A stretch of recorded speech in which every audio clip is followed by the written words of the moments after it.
Welcome to കേറ്റില physics academy. ഈ ഒരു വീഡിയോയിൽ നമ്മൾ ഡിസ്കസ് ചെയ്യാനായിട്ട് പോകുന്നത് കേട്ടറ്റ് കാറ്റഗറി 3 മാത്തമാറ്റിക്സ് ഓൺലൈൻ കോച്ചിങ്ങിൽ ജോയിൻ ചെയ്തിട്ടുള്ള സ്റ്റുഡൻസിന് പ്രൊവൈഡ് ചെയ്യുന്ന പ്രോബബിലിറ്റിയുമായി ബന്ധപ്പെട്ട് വരുന്ന 28ാമത്തെ ന്യൂമറിക്കൽ പ്രോബ്ലമാണ് ഡിസ്കസ് ചെയ്യുന്നത്. ആർക്കെങ്കിലും ഓൺലൈൻ കോച്ചിങ്ങിൽ ജോയിൻ ചെയ്യാൻ താല്പര്യമുണ്ടെങ്കിൽ വാട്സപ്പ് ചെയ്യേണ്ട നമ്പർ +91 79 94 97 14 19.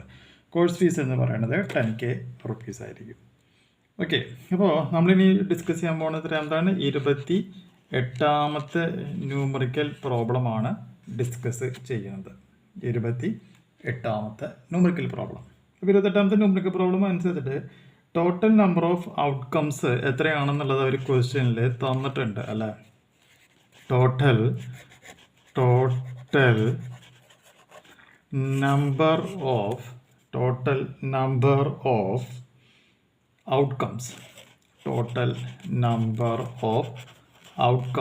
ക്വസ്റ്റ്യനിൽ തന്നിട്ടുണ്ട്. അതിൻ്റെ വാല്യൂ എന്ന് പറയണത് എത്രയാണ്? 100 ആണെന്നാണ് ഒരു ക്വസ്റ്റ്യനിൽ തന്നിട്ടുള്ളത്. ക്ലിയർ അല്ലേ? അപ്പോൾ ടോട്ടൽ നമ്പർ ഓഫ് ഔട്ട്കംസ് എന്ന് പറയുന്നത് 100 ആണെന്ന് കിട്ടിയിട്ടുണ്ട്. സോ അങ്ങനെയാണെങ്കിൽ ഇ എന്ന് പറയുന്നത് എന്താണ്? Event of getting prime number ആണ് എന്ന് വിചാരിക്കുക. ഓക്കെ, അപ്പോൾ നമ്മളൊരു ഇ എന്നുള്ള ടൈം പറയുകയാണ്. ഇ എന്ന് പറഞ്ഞാൽ എന്താണ്? Event of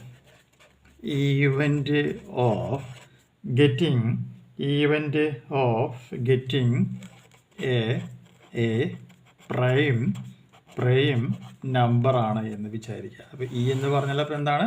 event of getting prime number. അപ്പോൾ അതിനാണെങ്കിൽ 1 തൊട്ട് 100 വരെ എന്ന് പറയുമ്പോൾ അതിൽ വരുന്ന പ്രധാനപ്പെട്ട പ്രൈം നമ്പേഴ്സ് എന്ന് പറയുമ്പോൾ ഏതാണ്?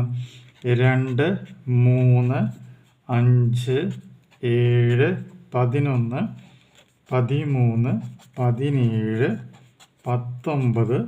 23, 29, 31,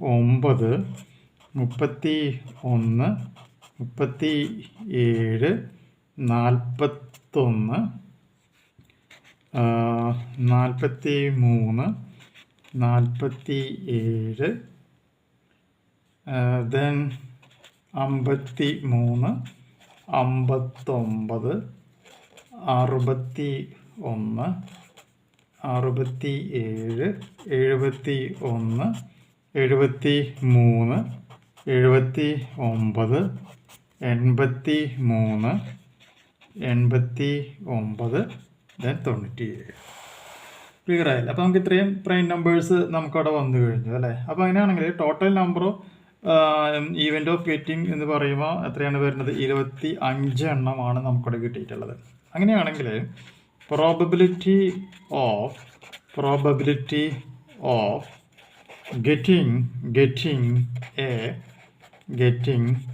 എ പ്രൈം നമ്പർ എന്ന് പറയുകയാണെങ്കിൽ അത് 25/100 ദാറ്റ്സ് ഈക്വൽ ടു 1/4 എന്ന് പറയണതായിരിക്കും അവിടുത്തെ ആൻസർ ആയിട്ട് വരിക.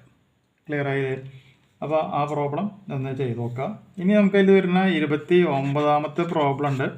അപ്പോൾ അതിൻ്റെ കണ്ടീഷൻ അനുസരിച്ചിട്ട് നമുക്കവിടെ ഫാക്ടേഴ്സ് ഓഫ് 36 എന്ന് പറയുമ്പോൾ 1, 2, 3, 4, 6, 9, 12, 18, 36 ഇതാണ് വരിക. ഇനി നമുക്കെന്താ പറയുക? 5 ഈസ് നോട്ട് ഫാക്ടർ അല്ലേ? 5 എന്ന് പറയുന്നത് എന്താണ്? ഫാക്ടർ അല്ല എന്നുള്ളത് അറിയാം. 5 is not factor. So E എന്ന് പറഞ്ഞാൽ ഇപ്പോൾ എത്രയാണ്? 1. ക്ലിയർ ആണല്ലോ? അപ്പോൾ അങ്ങനെയാണെങ്കിൽ പ്രോബബിലിറ്റി എന്ന് പറയുമ്പോൾ എത്ര വരും? 1 ഡിവൈഡഡ് ബൈ നമ്മൾ എന്ത് വരും? 6 കൊടുക്കുക. അപ്പോൾ നമ്മുടെ ആൻസർ അപ്പോൾ 1/6 എന്ന് പറയുന്ന റിസൾട്ട് നമുക്ക് അവിടെ കിട്ടും. ബാക്കി അടുത്ത വീഡിയോയിൽ നോക്കാം.